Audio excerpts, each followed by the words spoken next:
Ladies and gentlemen, what's going on? My name is Denanu, and with this video here, we're going to be doing something a little bit different. We're going to throw it back, and we're going to have what was called back in the day a dual commentary with myself and my homie Jolly Dangerous here. And we're going to be talking about the Naughty Dog, The Last of Us 2 leaks, Naughty Dog's business practices, and basically the SJW stuff that has been pushed into The Last of Us and stuff like that. We're not going to spoil anything.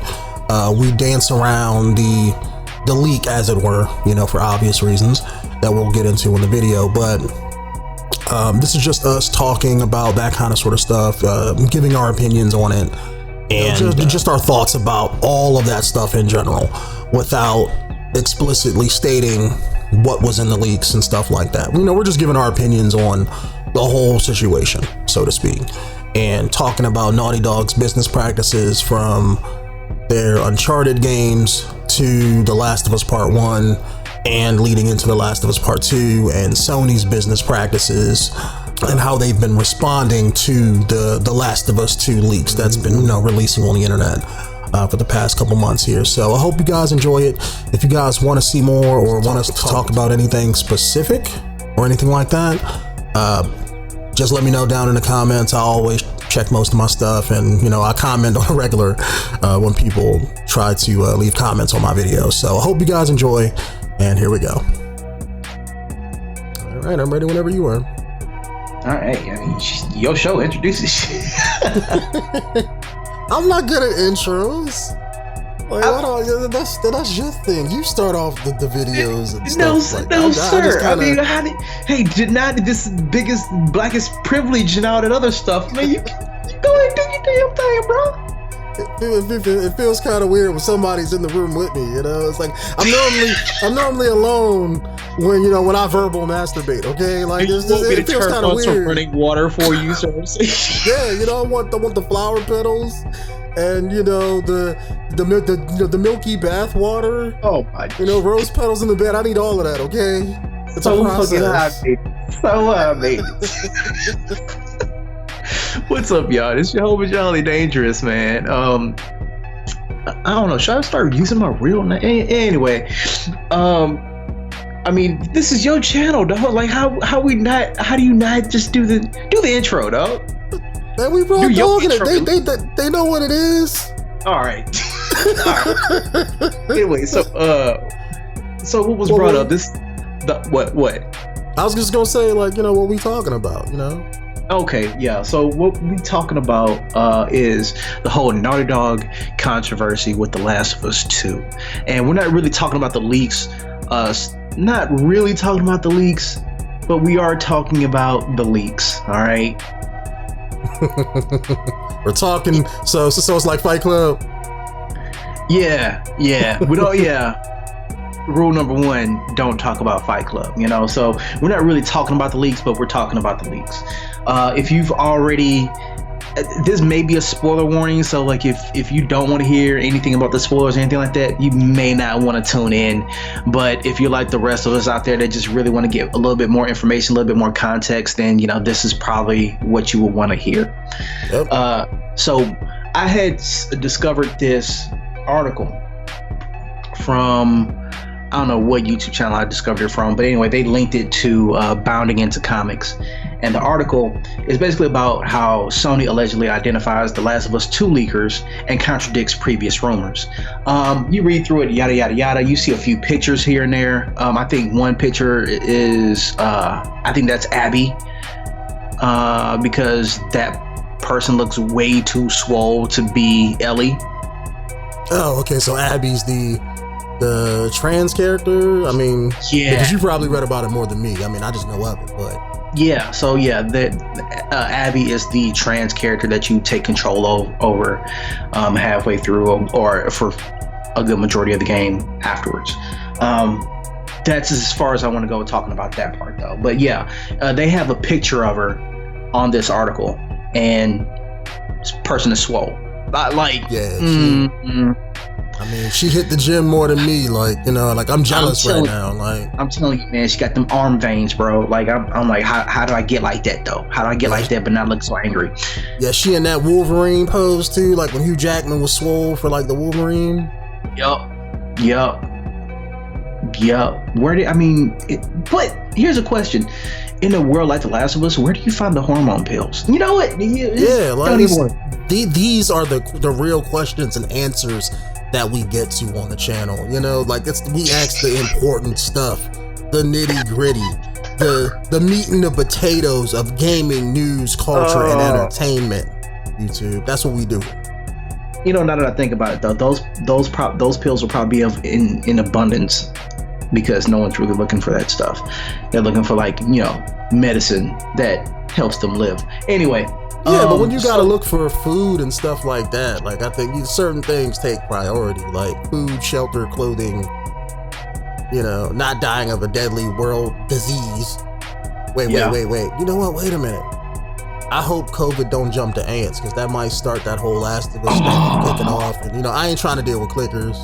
Just saying. Wait, what you mean you hope that COVID doesn't jump to ants? Like, what's the difference? It's already in us now.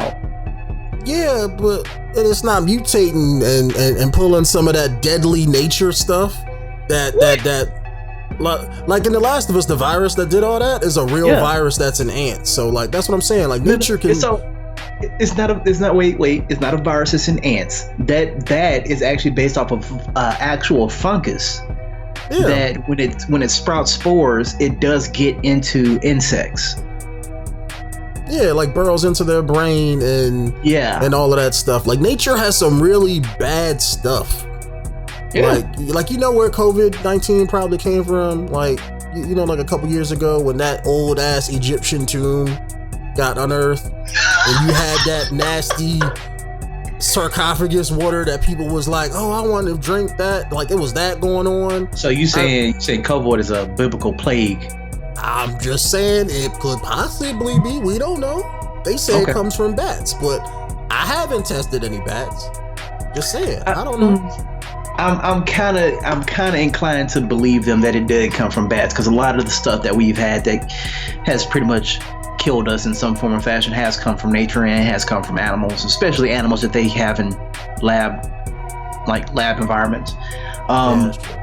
Your dog can't catch it too. You know, pets can catch it. So I think that pets have been sick with it. They just don't really talk about it because it's not as important as people. But yeah, Mother Nature giving everybody this work. So, bro, I'm just saying, the strong survive. So back to The Last of Us. Speaking of the strong survive, Abby looking swole as shit. So halfway through this article, we talk about. Let me see. They talk about they talk about the leaks and discovering who did it, and they're saying that it wasn't anyone that works for Naughty Dog, even though only the developers had access to all this kind of information. So whatever on that. That's just Sony trying to do, you know, clean up. That's it. Not worried about that part. What caught my attention was towards the end. Where is this at? Where? I'm still looking for it. Where was it? You mean the part where the guy said he was uncomfortable? Uncomfortable?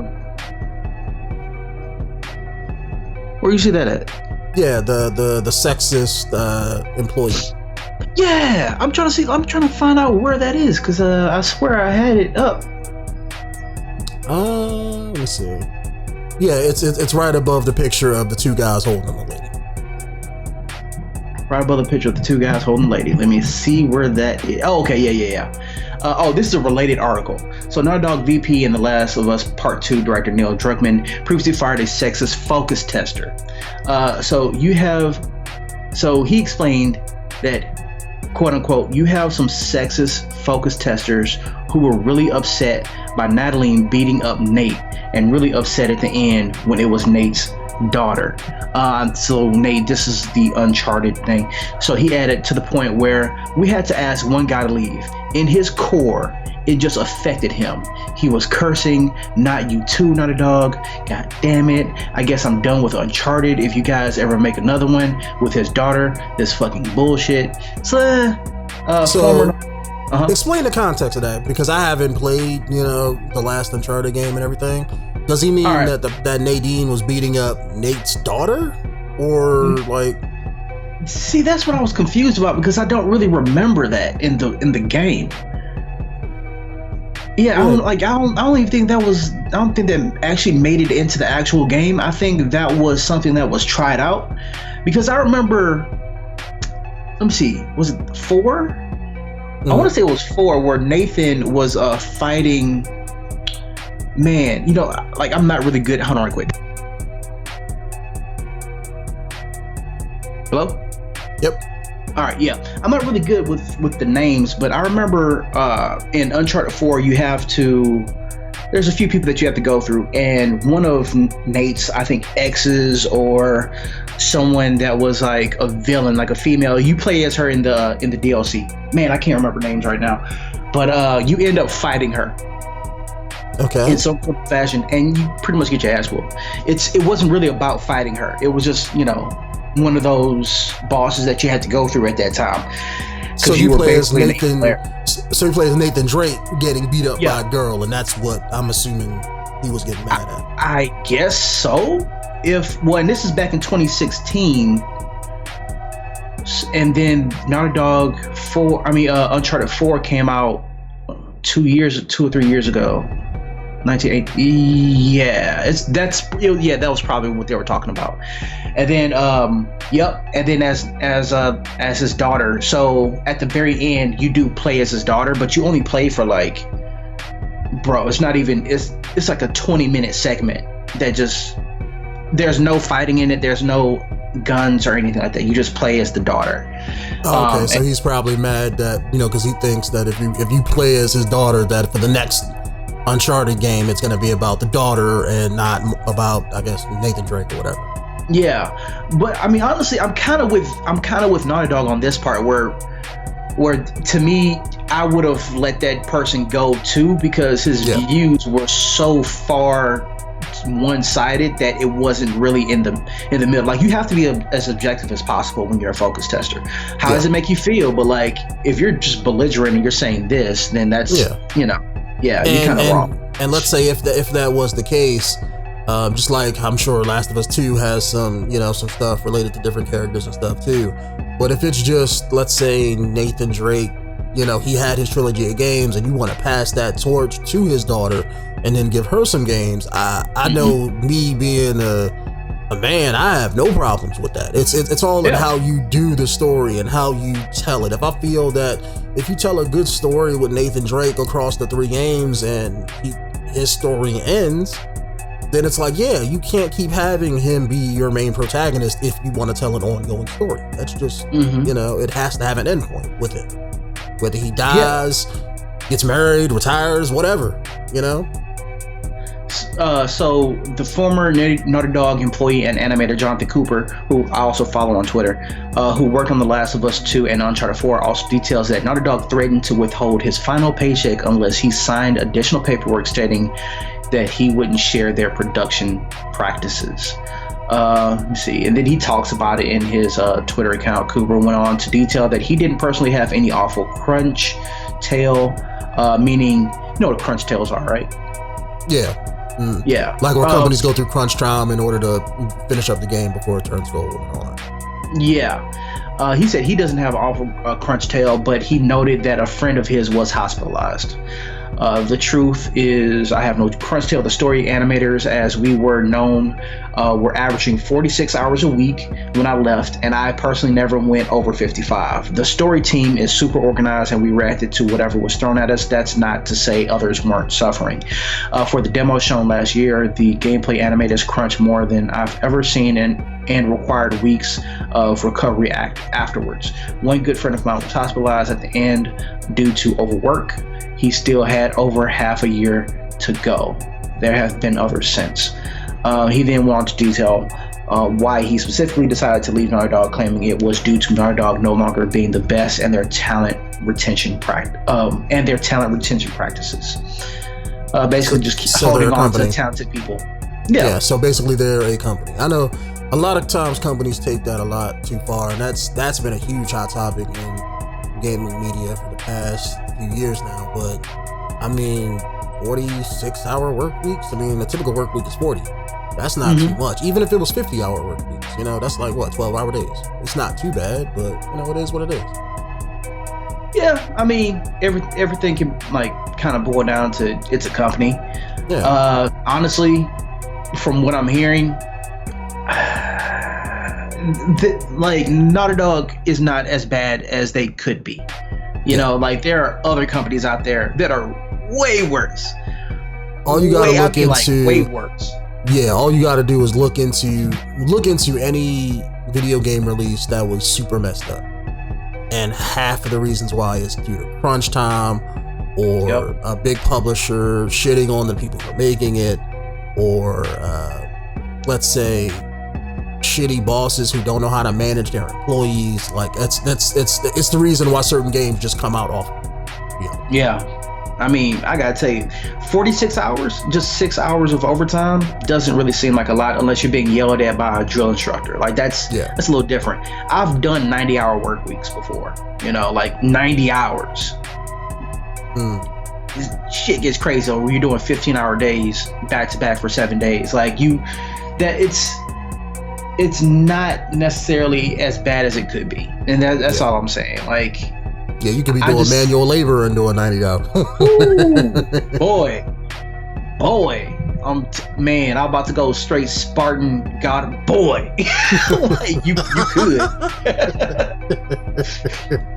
I'm just saying, boy. Let me see. Rumors, alleged sources, close 9 dog. Yeah. So that's and then what is this other one? Here we go. This is the meat and potatoes right here. I'm gonna send this. I'm gonna send a copy to you. All right. But while you're doing that, do you think Naughty Dog is, given all you know about the leaks and stuff like that, do you think they're handling the situation appropriately? Naughty Dog, yes. Sony, no. Okay. So with the whole, why is Skype? Wait, what happened to Skype? Where's the damn share article, the fucking talk thingy? Well, Microsoft owns Skype. They got mad at you since you're probably not using Bing to pull up this article. That's all that is. Yeah, you're right. Here it is.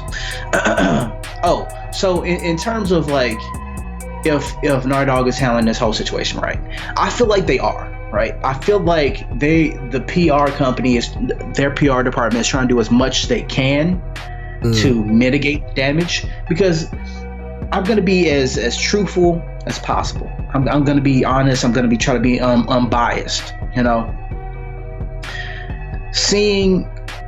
Having people, a bunch of people, no matter who they are, animators, whatever, work on a game for hours and hours for the last few years, to put out a product that gets leaked and then has bad publicity behind it, meaning all that hard work. Well, exactly, meaning it wasn't received.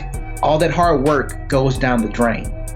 That puts a lot of people in jeopardy of a paycheck, of living, of having a job next year. Yeah. Now, I'm not saying that you can work on something for hours and then put out mediocre content. Anthem, I'm not saying put out mediocre content. I'm saying that these people have put a lot of time and effort into something, so of course the company is going to try to save it. Yeah, because they need that money. They need, no lie, it's a business. They need that money to keep going. Even though they can make something else after it, but they need that. So yeah, they're gonna try to do whatever they can to save that.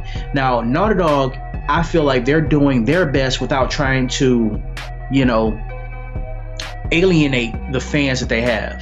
Sony, on the other hand, that owns the property, they're doing whatever it takes, sometimes to the point to where it's like detrimental to the company. But see, here's the problem that I see is that what Sony's doing is hurting Naughty Dog. When Sony goes through YouTube channels and they're copyright striking all these videos, even stuff that has nothing to do with the leaks themselves, but everything to do with talking about how they feel about the leaks and not necessarily spoiling any content, they're not even listening or watching these videos. It's just if you just talk about it and just say leaks and like keywords and stuff like that, they'll just strike your shit, you know? Yeah. So when that happens, who is the fallback guy? Naughty Dog. Yeah. They get the bad PR because of it. They get all of the shit because people don't like what's in the leaks. So then they be like, oh, it must be Naughty Dog flagging this, and they just automatically assume it's them. Like, I didn't even know it was Sony doing that. Like you just told me something new. Like, I thought it was Naughty Dog doing that, and you know, because they don't want their story to be out there because they got to sell the game next month, you know. Because like when you get a claim, it's Sony that shows up as the claimer, not Naughty Dog. It's a Sony Entertainment thing. So at that point, no, it's no longer the game company, especially the same game company that said that, hey, you guys can put up Uncharted videos, we won't claim it. You can play the music in Uncharted, we won't claim it. It's like that company has been so good to YouTube. Even through all of this, it's like you gotta start looking at who's actually behind all the bad shit that's going on right now, which is Sony. As much as like I'm a Sony fanboy, but like, you know, they doing some pretty bad shit when you're trying to silence people. You know, it's hard to be like, you know, well, we gotta protect our company. Like, yeah, you do, but at the same time, a fan is a fan. They're gonna play your game regardless. You know, exactly. Like, and if this was something where like, if this was gonna really hurt the sales, I don't think it's not the content. That's what it is. It's, I guess, the story. When people get to certain parts of the story, it's going to be one of those things where it's going to make you feel one way or the other. And I think if, like, I'm probably still going to play it. I'm still going to probably buy it just to play it, because it's like, even though I'm a fan and I don't like a lot of the stuff that I've heard, I still gotta, you know, experience the story of the characters that I like. So I have to see how things end up. You know, so I'm still gonna play it regardless, but it doesn't turn me off like that. So Sony should know that certain people and certain fans are gonna probably feel the same way. It's not like somebody did a full let's play of the game and put the game out early before it even released. So that somebody could just go up and watch the entire thing and have that be that and be like, oh well, I'm not playing it no more. You know, it's not that. It's just, you know, certain pieces got leaked out and you just gotta, you know, deal with that. So I guess that's what it boils down to is, let's say all the stuff is out there. Maybe this is the storyline, maybe it isn't. Are you still gonna play it though? Like, that's the real question. Are you still gonna play it though? I'm like, I haven't played the first one. I've seen gameplay of it. I've watched a YouTuber play the whole thing, and I damn near felt like I was playing it in proxy, because I like start to finish. I guess that's like kind of like the bad part of YouTube, is that like you're watching gameplay and you feel like it's good enough to where you don't have to buy it. You can just watch someone else play it. But at the same time, it was so enjoyable. I could see why I could see why it's something I missed out on. Yeah. I'm not missing out on the second one. I'm not. Like, I know even if this is the story and I know it, I'm still gonna buy it because I want to experience it, and I really want to see if the story itself lives up to what it is. Because you can show segments of something and say this is the story, but if you don't actually live through that entire sequence of events from start to finish, you won't really know how good of a story it actually is. You know what? We should do that. Play through the story of the game. That way you can experience it before the second game comes out. Wait, for the first for the first one? Yeah. Okay, here's the second reason why I didn't play the first. I'm kind of a bitch when it comes to games like that. like the amount of suspense it took. Like, I think one of the key moments that I remember from that game, from watching that dude play that game, was where I think is it Ellie? I think no, yeah, Ellie's upside down and a clicker's walking towards her. It's just she's hanging from this noose thing, and she has to shoot the clicker upside down with inverted controls. I was like, nope. I panicked too hard. Like, I would panic way too hard, even though I have played like Uncharted 1 through 3. Yeah, like it's similar. It's not necessarily. There are certain moments in there where I guess it's tense. Don't get me wrong. Like when you have to fight some of those clickers and stuff, but it's not too hard to where it's unbeatable. It's tense, and it's those tense moments. Like the reason why I'm suggesting this is I played The Last of Us 1 when it first came out, and it sets a tone. The world building is good. Like that hurts your heart. Like in part 1, the first scene of like. I mean, I don't want to explain what happens, because then spoil it for somebody who hasn't played it. But who hasn't played what? Last of Us Part 1. Oh man, everybody knows. Well, like when his daughter gets killed in like the first 20 minutes, when Joel's daughter gets shot, and it's like that's some shit that could be prevented. If you had kids, that game hits you so much harder than it would hit me. Like I watched me and my brother played it around the same time. He has 3 girls. I don't have no kids. So when he played it, he was damn near in tears. So if you're like a father playing that game, that first scene hits you hard. It's too real. It made some people put down the controller. But they set that up so good in this game. That's why I have to play this one. I have to see where those characters end up. Even though I checked out the leaks, I've heard stuff. It's like, yeah, I don't like a lot of the changes that they did, but at the end of the day, it's like I'm still gonna play it, because they tell at the end of the day, unless this game is the odd man out, Naughty Dog makes good stories, and that's my number one when I play a solo story-driven game, is the story. If your story can engage me, make me love the characters, make me enjoy playing through the story and beating it and feeling all the emotions that come along with that, which they're damn good at doing. It's like, why would I not play this game? Yeah, I don't like every story that I come across. Just like I may go see a movie and I don't like that movie. Like the prime example, like we were just talking about my Justice League video I put up last week. I hated the fuck out of Justice League, but I'm a comic book fan, so it's like I'm torn. It's like I have to go see this shit. I mean, you don't have to. You chose to. Yeah, exactly. I'm a comic book fan. I'm a fan of the characters, so it's like I have to support the bad shit. It's the same way. So unless Naughty Dog did a complete 180 with their story design, which I doubt, they may tell a story that I may not particularly like, but I'm still gonna play it. I'm still gonna enjoy parts of it. I just may not like the story they want to tell, and it may not be for me. It is what it is. Yeah, it is what it is. So at that point, I guess on questions to ask the audience, would you guys play it, even though you know all the stuff that's happening right now? Would you still spend your money on it? Oh, bigger question: would you pre-order it? Yeah. Would you pre-order this? Yeah, that's gonna get a lot of people. Like, I wouldn't pre-order the game. I'm probably gonna buy it after it releases, maybe like the weekend later or something like that. But yeah, I wouldn't pre-order it. That's just setting a bad precedent.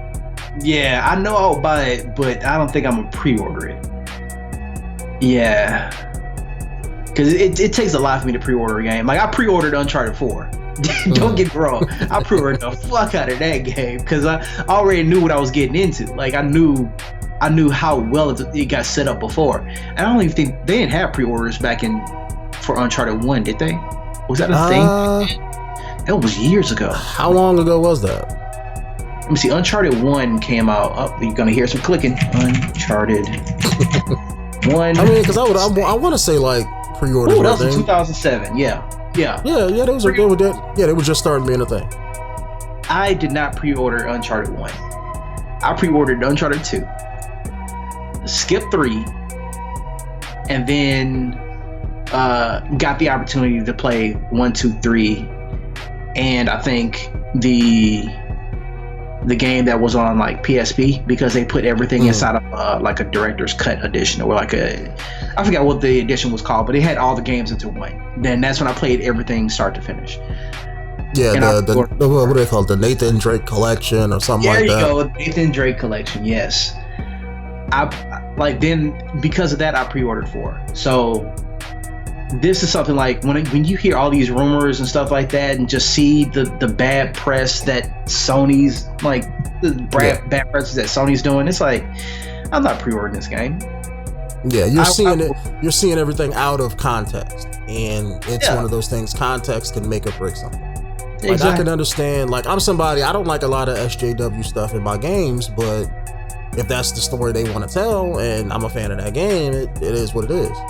You know, so I mean, I'm gonna still experience it, but I think the negativity around and the backlash of everything else, I think that's gonna cause a lot of people to not pre-order the game that would have already pre-ordered it. Because everybody who played part 1, unless you just hated the game, that they were pre-ordering part 2, and that's probably why this negativity and backlash is hitting people so hard, and people are so adamant about it, because they loved the game and they love part 1, so they don't want to see their part 2 get ruined, and they feel like it's going to live up to the hype. But at the end of the day, nothing lives up to the hype, unless it's something really, really great or done with a good AAA standard that appeases everything that you like, and that's not a whole lot of things when it comes to those people.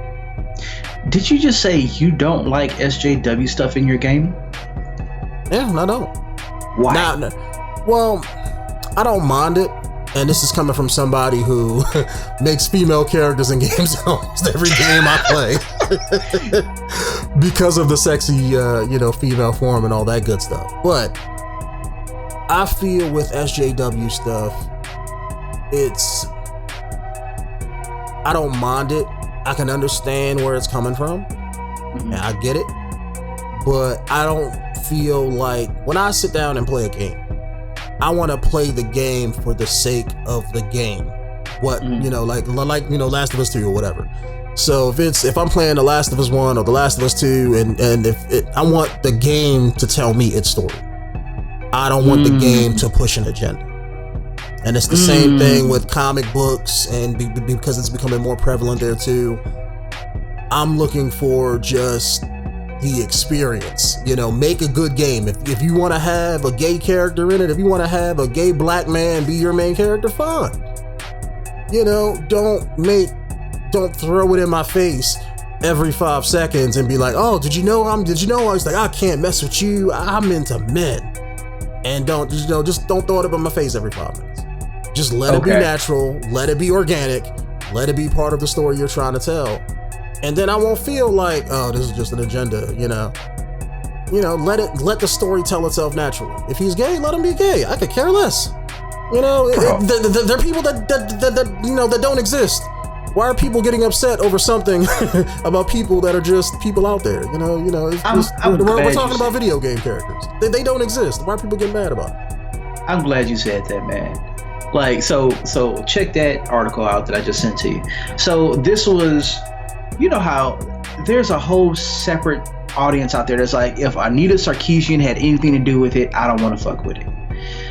So turns out she was kind of like, she wasn't really involved in it, or that's like the other side of the rumor mill, is that she wasn't really involved in it. The only thing that she was really involved in was when she put out that Patreon page about women in video games and all this other stuff. The guy, who was it that brought that up? I think it was Druckmann. That's what it was. He saw Sarkeesian's Tropes versus Women series, and that's the only thing that he kind of did with the story, was that because he saw that series, it made him rethink characters that he writes into the story. And I didn't really see anything wrong with that.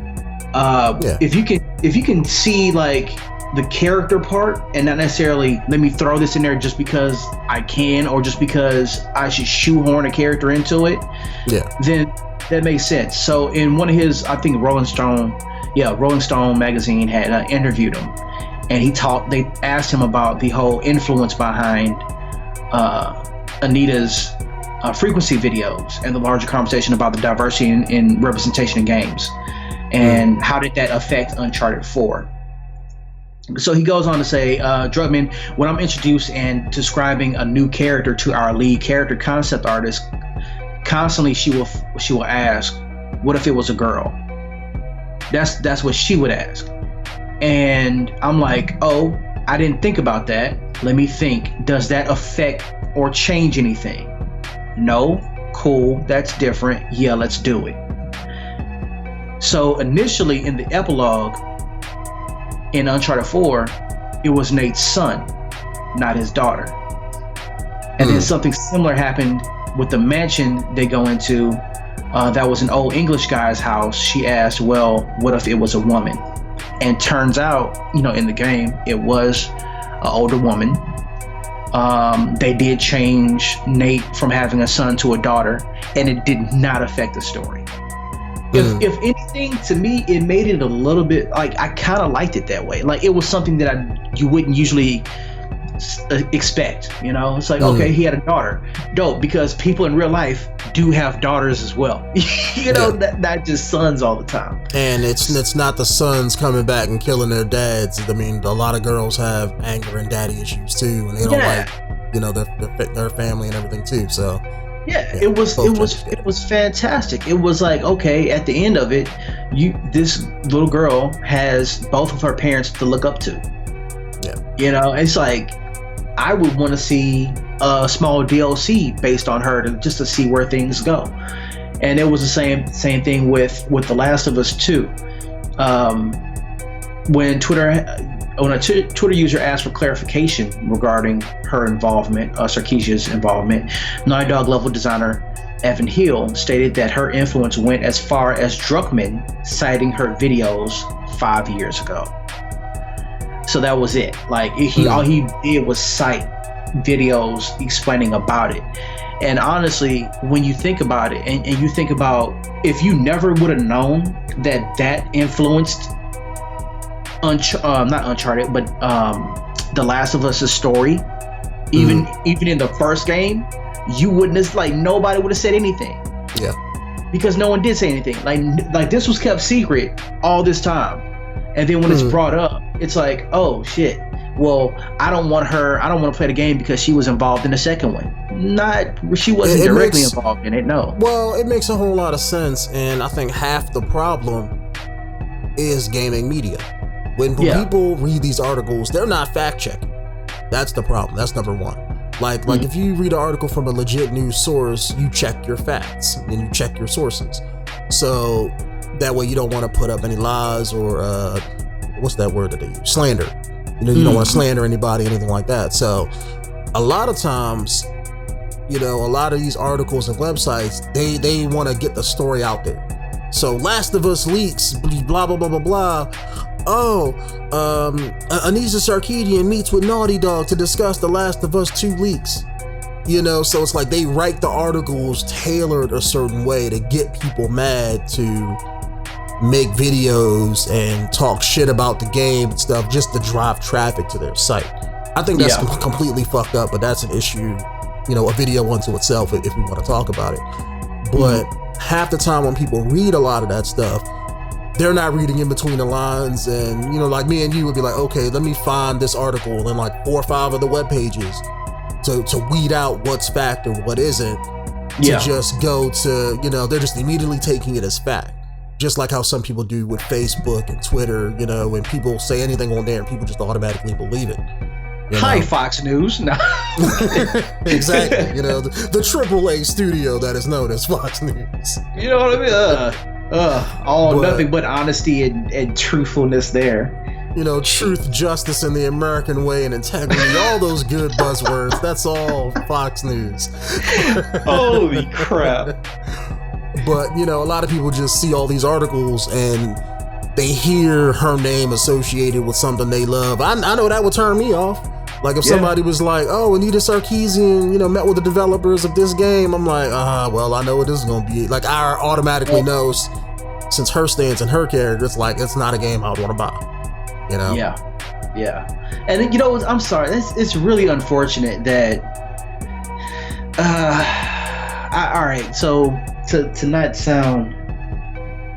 You know what? To not sound simpish, because I feel like no matter what I say at this point, if I say this, it's gonna sound simpish anyway. But like, I understand her stance on things, but it's just like I forgot what else happened where it was somebody else. My bad. It was somebody else who talked about how they didn't really know how to communicate well with others.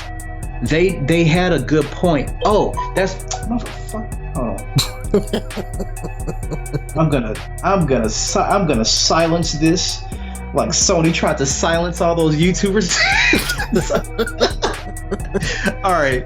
So there was a story from like it was the late 19th century or something like that, where this guy was talking about it was some sickness that was happening where a bunch of pregnant women, like after they gave birth, they died, and it was because the doctors weren't washing their damn hands.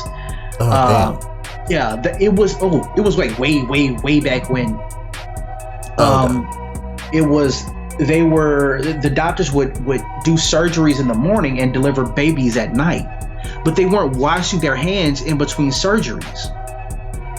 And this doctor just basically said, if you just wash your hands, the mortality rate for these women would drop. And they eventually started to wash their hands. But what happened was, initially they didn't do it because he wasn't a person that was likable. And it's so unfortunate because he didn't really know how to talk to people without insulting them. Wait. The doctor who didn't wash his hands was saying that? No. The doctor who discovered that if you just wash your hands in between, like putting your hands inside of somebody and then trying to deliver a baby later on at night, if you kept washing your hands in between that, those people would have survived. Like those women wouldn't catch infections and die.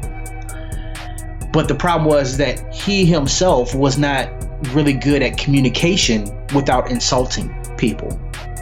Okay, so since he didn't convey that well, the people he was telling that to probably just said, look, you got some dirty ass hands. Yeah, they brushed him off. It's like, whatever. Because they didn't like him in the first place. And I feel like that was the same thing that happened to her, where, okay, maybe you have a point, but one, some of your points really aren't valid. Two, the way you came at people because they came at you a certain way was very like anti-white male, anti-this, anti-that. Yeah. It's like a lot of people won't really listen to your message when you come at them like that.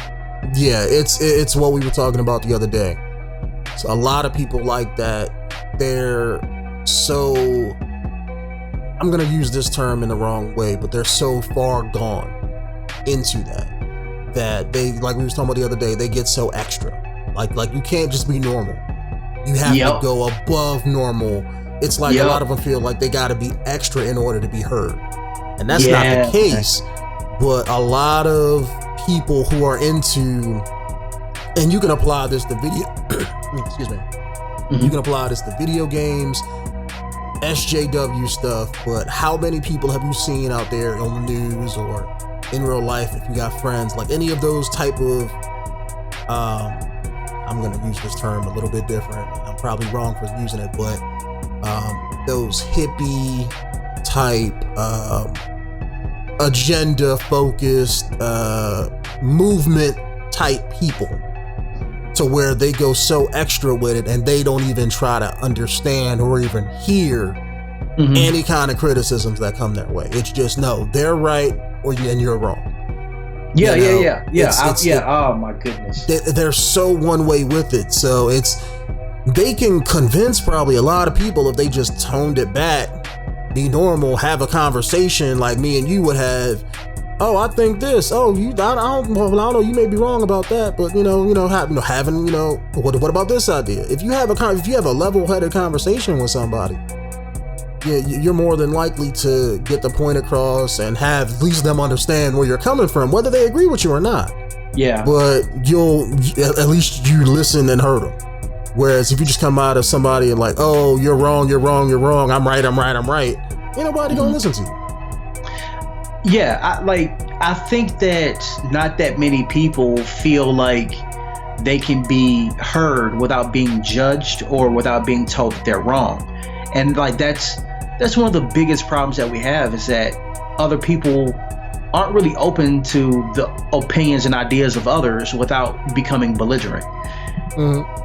It's like it's what you said. They feel like they have to be extra to be heard, but at the same time, the controversy side of things, that gets people to your page, but that doesn't keep people in line with your story. It doesn't allow people to listen and fully like accept what you're trying to say if you're just sitting there screaming and yelling and cursing at people. It's like that's really not how messages get spread. I mean, I don't really want to go the whole black route, but like, let's look at Martin Luther King. Mm-hmm. Now, if he would have did some Malcolm X stuff, you know what I mean? like to the point where he would meet whatever offensiveness that he was getting, and he would meet it with that same offensiveness. Yeah, he would start to lose his message. But because he stayed peace, love, we're all together. We're all in this together. Yeah, it all depends. That message spread harder. But just like Malcolm X, if he would have did the exact opposite, it would have hurt him too. Exactly. It's like I was about to say. It all depends on people. There are some people who that message of understanding and care for thy neighbor and all of that stuff, that resonates with a whole lot more people than, let's say, Malcolm X's way. Yeah. But you have a whole group of people, like that's myself included. I'm on the Malcolm X train. You fuck with me, I'm gonna fuck with you. I like both of them. Both of them. But I can understand where they both coming from. Yeah. It's different ways. You have the same goal, but I think we should do it this way. I think we should do it that way, and let's see who get there. It's like the Gundam wing of racism. That's all that anime was about. It's like, we should end war. You know what? I think we should do it by just being peaceful and not getting fights with nobody. But then you got Zex on the other side saying like, war, peace. That peace shit ain't gonna mean shit when you got somebody trying to kill you. Yeah, you have to become a pacifist by killing everybody in war, and then you looking back on it and realize, man, that war was bloody as hell. We don't want to have another, because otherwise people just gonna go right back to it. That's all Gundam Wing was about. Was just like different people doing the same idea, but just different ways. I could be a little wrong on this, but I feel like in Gundam Wing that there was no middle ground. I think at least Malcolm X still had some middle ground somewhere, because he did like, it wasn't just a bunch of like, let's go out there and kill everybody. Yeah. It was like, okay, look, we're gonna meet force with the force if we have to. We should be able to protect ourselves, and I believe that. Yeah. I still feel the same way when it comes to this, like to this whole, SJW thing. Is like, look, people will listen to your message if, one, you stick by your conventions, and two, don't be an asshole. Yeah, that's it. That's what it really boils down to. Don't be an asshole. Yeah. Well, I think also a lot of the problems with that is a lot of the younger generation. Like, let's say the people that's younger than us, or that may be a part of our generation that's a little bit more liberal than we are, they are, a lot of times people feel entitled to their way of thinking, their beliefs, what they want to, express as a person. And a lot of times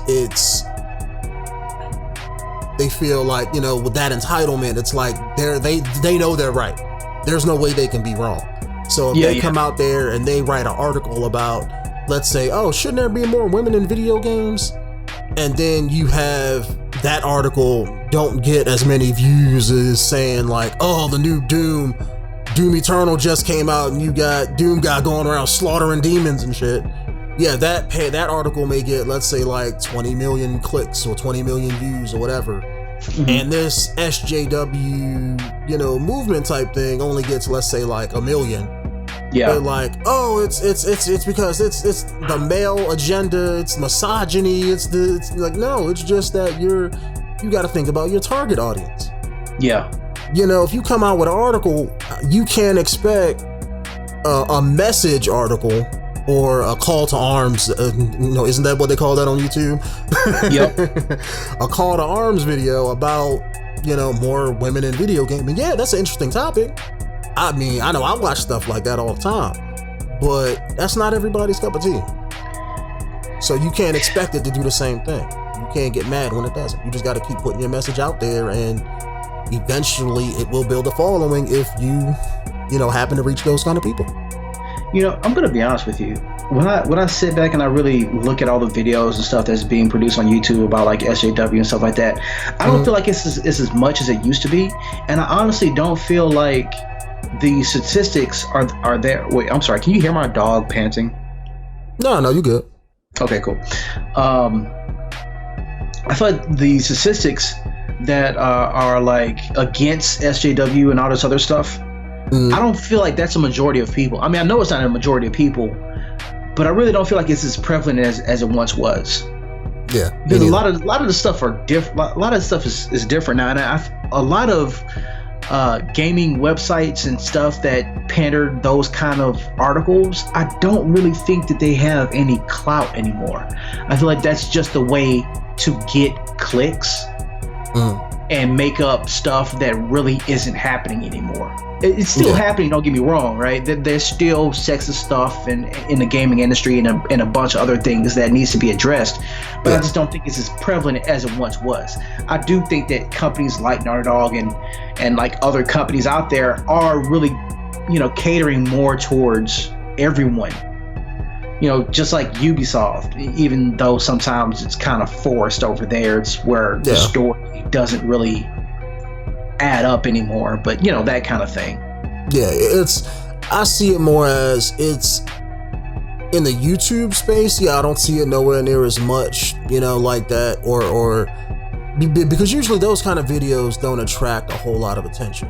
It's like, if you get into, you get into some YouTube drama with like other channels and stuff, you may draw in traffic because of that, but you're not drawing in the traffic based on your message. You're drawing in traffic pissing people off. And that's essentially what it is. Those kind of, I remember a bunch of channels I used to watch back in the day of just people would be like, oh, I hate the thing you like, fuck you, this game sucks, and they would just make videos just bashing on the game, knowing that it was going to get out there and the people who liked the game would watch their content and talk in the comments, because you're engaging. That's another form of engaging with the viewer and everything like that. It's just they're gonna hate you for it, but hate drives people to always click on your videos. Like, I hate this dude, but I'm gonna watch his video and cuss him out in the comment section. Yeah, that's just the way it is. With the SJW stuff, I don't see it so much on YouTube, but you can feel how corporate America, in every facet of that, I feel like just like with everything else, they're late to the train. So now with TV shows and movies and corporations, like with video games and everything like that, I'm not going to say they're pandering, but they're trying to pander to that kind of an audience. And it's cool. I mean, if you want to do that, do that. It is what it is. It's your company. Run it however you want to. But I think the difference is with a lot of that is, I think a lot of the people that's writing the content, let's say like TV shows and movies, I think they're the people that they get to make a lot of that stuff are those super movement SJW type people. And maybe the companies or whatever, they feel like, okay, well, if we're going to write about this, instead of just having a level-headed person write this, we're going to get somebody who is one of those people to write our product. Like, kind of like, let's say, prime example. So unfortunate. With the Batwoman TV show. where it's like, okay, the character is a gay woman, so we have to have a gay woman play the gay woman character. It has to be written by a woman who may be gay. I don't know if she is or not, but you know, so it's like it has to be written by a gay woman, has to be starring a gay woman because it's about a gay woman. And it's like, I get that, but why can't we just have a show about Batwoman kicking ass and being a superhero? Yeah, she's a gay woman. Okay, it is what it is. She is in a comic book. Who gives a fuck? I mean, is that the central point that you're trying to convey, that she's gay? If you watch the first season of the show, that's half of it. It's like, what's the point? Why does that matter? Exactly. Why can't? Because even in a comic, she's not like. I mean, like she may be like. Is she gay in the comic? I want to say she is, right? Yeah, she's gay in a comic book, but the story arcs aren't focused on her being gay. It's just like, oh, you know, she has a girl that, you know, that she fuck with. Okay. Yeah. It's, you know, it's like reading a Batman comic book if Batman was gay and like his gay lover was Alfred. You know, it's like, yo, hold on now. You know, how often are you gonna see Alfred and, you know, Bruce Wayne? Well, no, I'm sorry. Yeah, that's a bad example because they always be in a mansion talking to each other when Batman needs his weird. confidence back. Yeah, that's a bad example. Also, it's like that's an age fetish. That's a I want to mess with my dad fetish too, because he's kind of like a stepdad. Like, you know, what do they call those? What do girls online call those guys with money? Sugar daddy, you know, because Bruce Wayne is rich and I'm not. That's a whole other thing. But anyway, but I just feel a lot of those writers and stuff, like we was talking about a few minutes ago, they go extra with the story, like in Batwoman. Mm-hmm. You have the main character as a woman. She's gay. She has a gay love interest, because obviously you have to have one in there. Of course. But besides that, the main villain of the season 1 is her sister. So now you got a female thing. You got a lot of the police force and the cops that you show are women and men. Okay, fine. You have a lot of the whole quick verby dialogue that Marvel movies and certain TV shows have gotten popular, so you got a lot of jabs at men and stuff when people see that. You know, so it has like that anti-male agenda vibe when you watch like the first few episodes of the show, and it's like, why does it need that? Why can't it just be a show? You know? Yeah. Oh no. Yeah. So it's a lot of media and stuff is coming out like that, that's written by those kind of people. And it's nothing wrong if you want to make a show about that, but it's like, I feel like it's a little bit too much. Just tone it down a little bit. Just make the show and have the character be that and let it be that, you know? But then again, I can't say nothing, because, I mean, if you look at other media and stuff, let's say like if you have like a black main character in a TV show, a lot of times we go extra when it comes to TV shows and how black somebody has to be and what color their skin tone is that defines your blackness and what type of comedy it is. You know, you expect certain things if it's a black TV show versus, let's say, if it's Martin versus Friends. You know, it's a big difference. Wow. Yeah. You know, so it's like we're a whole lot extra in that regard anyway, and we feel entitled to having certain things if they're making a black TV show about black things.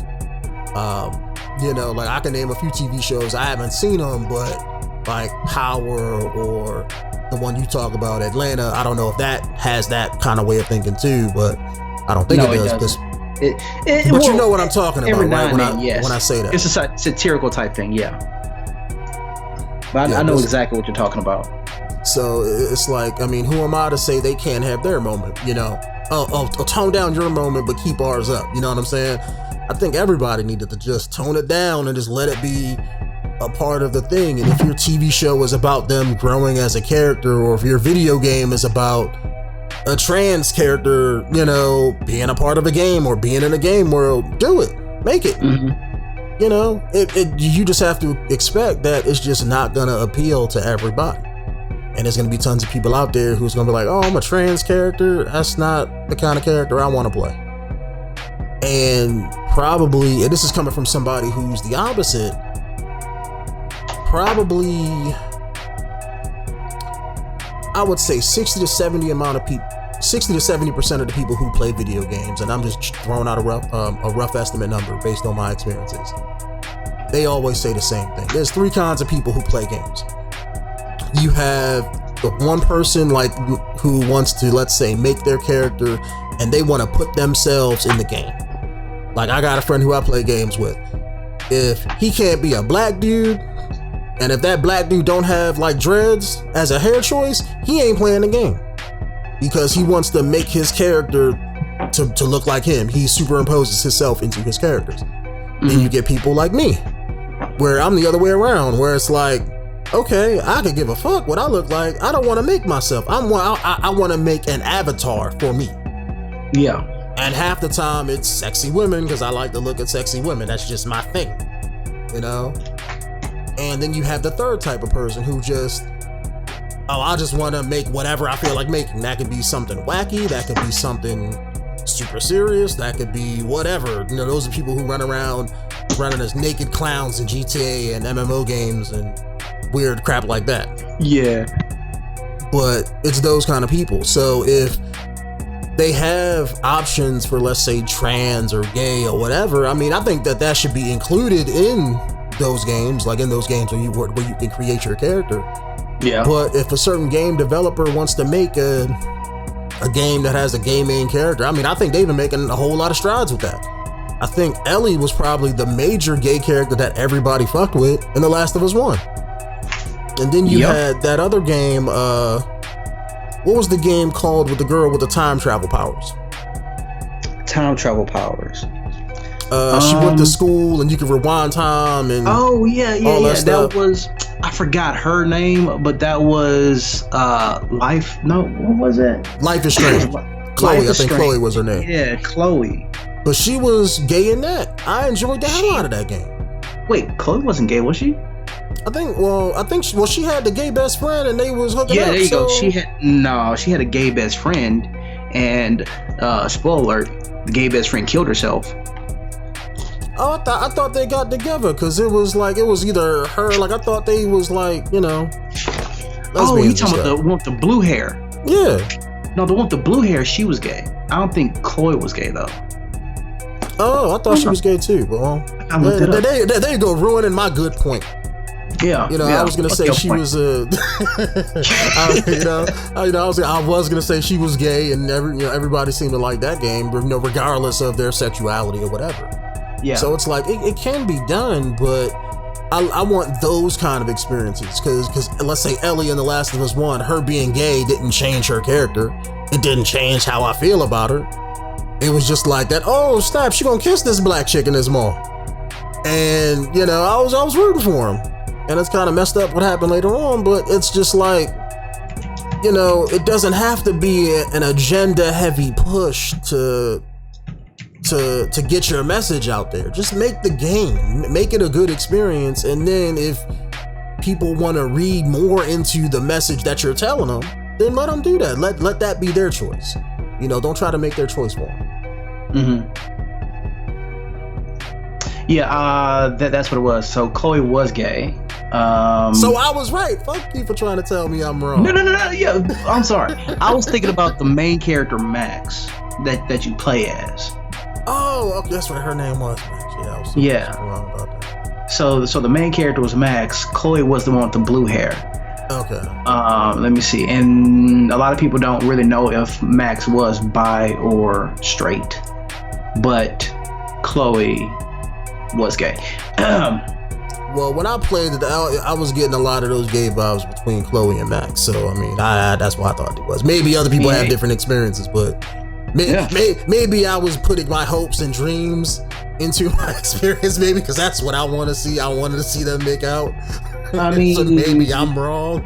Okay, maybe, but she was like 16 at the time, so 1 + 1 = 2. But you know, I'm not involved in that, so no charges should be shown or thrown my way.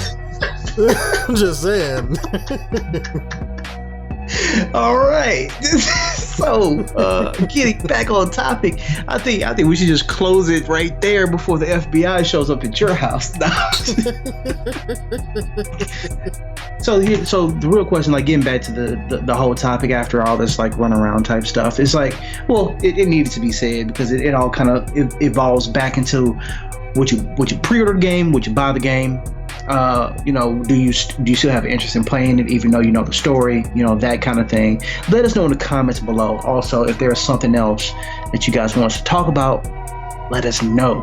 We love to chat. We love to communicate with the audience. So yeah, and if it's one of those things where, let us know if you hate the game. Why do you hate it? If it makes you feel some type of way where you don't want to buy the game, you don't want to support it, let us know why. Hell, we may even invite you to come along and speak your points in a video. We don't care. That's how we roll. Super laid back and chill over here. For sure. All right, Jolly man. Thanks for coming on the video, man, and talking with me about this issue and topic, even though we kind of danced around it and everything. But I want to thank you accordingly. Yeah, same here. Thank you. Really appreciate it.